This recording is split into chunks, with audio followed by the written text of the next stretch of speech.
Shalom, salam sejahtera untuk kita semuanya, umat-umat yang diberkati oleh Tuhan. Tentunya kita bersyukur kepada Tuhan untuk kasih serta perlindungannya menyertai kita. Saat ini kita boleh kembali mempelajari pekabaran firman-Nya melalui ringkasan pelajaran sekolah sahabat pada saat ini. Sebelum kita akan memulai pembelajaran kita, mari kita tunduk kepala, kita bersatu di dalam doa. Bapa kami yang bersemayam di dalam kerajaan surga, disucikanlah nama-Mu Tuhan. Terima kasih untuk kasih-Mu, perlindungan-Mu menyertai kami boleh mempelajari pekabaran firman-Mu. Biarlah pimpinan Roh Kudus-Mu menyertai kami Bapa. Pelajaran ini dapat kami mengerti, membangun iman kerohanian kami lebih dekat, lebih setia kepada-Mu. Memohon ampun dosa kami Bapa, terpujilah nama-Mu, di dalam nama Tuhan Yesus Kristus kami berdoa dan mengucap syukur. Amin. Baik, saudara-saudaraku sekalian, judul pelajaran sekolah sahabat kita pada saat ini, melakukan hal yang tak terpikirkan.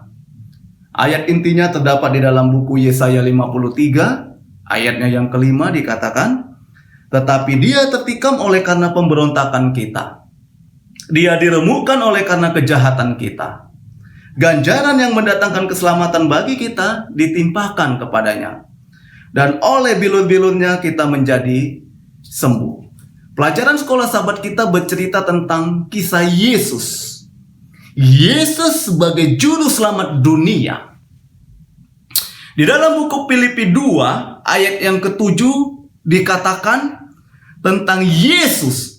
Yesus yang penuh dengan rendah hati mengambil rupa seorang hamba untuk yang tak terjangkau, yaitu Anda dan saya dan seluruh dunia yang sudah jatuh dan tersesat di dalam jurang dosa. Yesus melakukan hal yang tak terpikirkan oleh manusia. Saudara-saudaraku sekalian, Yesus Raja Ilahi. Dia adalah Raja di atas segala raja. Dia datang ke dunia ini untuk menjadi seorang hamba. Terdapat di dalam buku Yesaya 9 ayat 6 dan ke-7. Dia dihina, dia dibenci, dan mengalami siksaan fisik. Tetapi pada waktu dia dihina, pada waktu dia dibenci, dan pada waktu dia mengalami siksaan fisik, dia tidak menyelamatkan dirinya. Dia membalas dengan lemah lembut. Dan setiap kata-kata yang keluar dari mulutnya menopang mereka yang lemah. Terdapat di dalam buku Yesaya 50 ayatnya yang keempat. Demi untuk memulihkan dunia ini dari jurang dosa.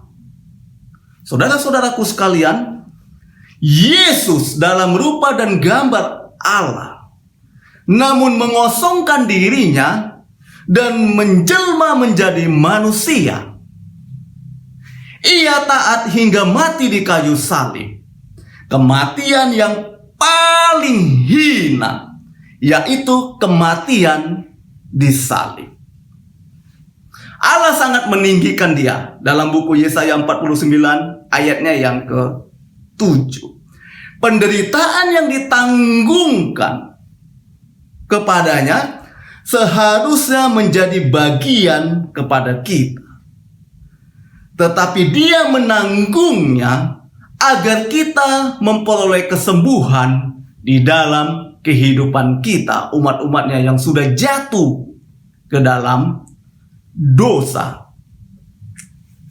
Saudara-saudaraku sekalian, dengan memikul dosa-dosa kita, membuat Yesus sebagai anak manusia tampak bukan seperti manusia.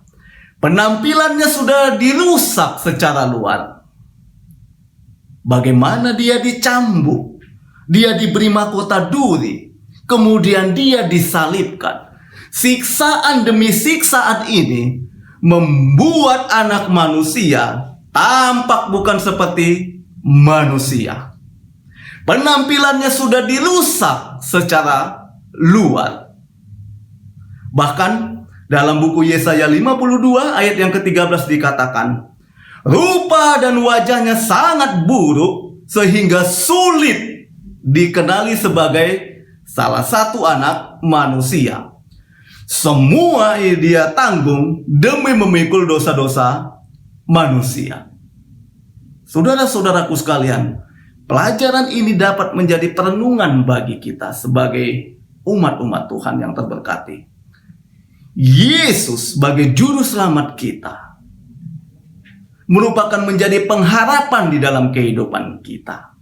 Penderitaan yang dipikulkan kepadanya bukanlah akibat dosa-dosanya sendiri, tetapi Tuhan telah menimpahkan kepadanya kejahatan kita, sehingga kita boleh memperoleh keselamatan. Dia memilih untuk menderita agar dapat menjangkau kita sebagai anak-anaknya. Saudara-saudaraku sekalian yang diberkati oleh Tuhan, kita adalah anak-anak Tuhan. Kita mau dijangkau oleh belas kasihan Tuhan di dalam kehidupan kita, sehingga kita memperoleh keselamatan, menuntun kepada hidup yang kekal. Kristus menebus kita dari kutuk hukum Taurat dengan menjadi kutuk oleh karena kita. Dalam buku Galatia 3 ayat yang ke-13. Dia yang tidak mengenal dosa telah dibuatnya menjadi dosa karena kita, supaya dalam dia kita dibenarkan oleh Allah. 2 Korintus 5 ayat yang ke-21. Saudara-saudaraku sekalian, kita didamaikan oleh darah anak domba Allah, agar kita memperoleh hidup yang kekal. Dosa-dosa kita diampuni, merupakan satu pekabaran yang indah bagi kehidupan kita sebagai umat-umat yang berpengharapan saat ini.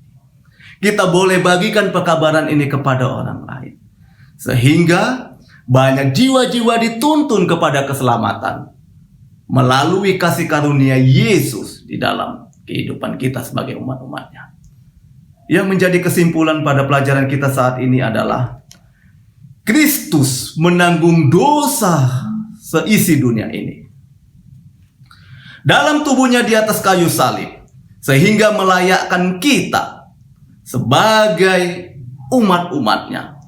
Melalui inkarnasi dan kematian anak Allah, dia memberikan jaminan hidup yang kekal kepada kita, sehingga kita memperoleh keselamatan bagi kehidupan kita umat-umatnya. Saudara-saudaraku sekalian yang terkasih, demikian rangkuman pelajaran sekolah sahabat kita saat ini. Kiranya Tuhan memberkati kita adalah doa dan pengharapan saya bawa di dalam nama Tuhan Yesus. Amin. Mari kita tunduk kepala, kita bersatu di dalam doa. Bapa kami yang bersemayam di dalam kerajaan sorga, disucikanlah nama-Mu Tuhan. Terima kasih untuk pekabaran firman-Mu yang sudah kami pelajari melalui rangkuman pelajaran sekolah sahabat. Biarlah dapat menuntun iman kerohanian kami lebih dekat, lebih setia kepadamu. Mohon ampun dosa pelanggaran kami ya Bapa, terpujilah nama-Mu senantiasa ya Tuhan. Di dalam nama Tuhan Yesus Kristus kami berdoa dan mengucap syukur. Amin. Terima kasih saudara-saudaraku. Tuhan memberkati kita. Jangan lupa di-share, di-like, dan di-subscribe. Tuhan memberkati kita. Amin.